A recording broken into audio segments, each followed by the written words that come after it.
السلام عليكم متتبعينا الكرام لمشاهدة قناة البعزاوي المهتمة بمجال البناء.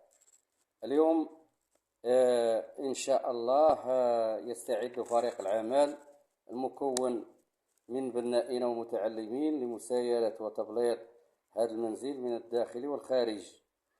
والنقطة الأساسية التي أثارت انتباهنا في مدينة خريبكا بالخصوص وهو الثمن الذي تكلمت عنه سابقا، الذي يتفق عليه المعلم أو المعلم والمقاول أو ما يصطلح عليه بالعطاش والمقاول، مثلا لتبليط منزل ذو طابقين وما قذف السفلي من الداخل والخارج، والذي يتراوح ثمنه تقريبا في السوق وهو ابتداء من 12,000 درهم إلى 14,000 درهم. ومن هنا يتبين أن هذا الثمن الذي يتفق عليه تقريبا جل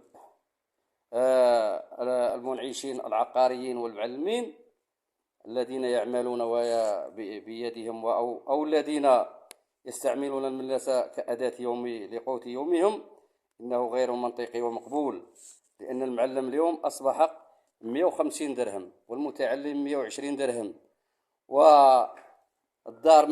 والمطلوب من العطاش هو الإتقان والجودة في العمل. لهذا إخواني الحريفية لا بد من إعادة ترتيب الأمور وإعطاء لكل ذي حق حقه. فاليوم أصبح هذا الثمن، أصبح المعلم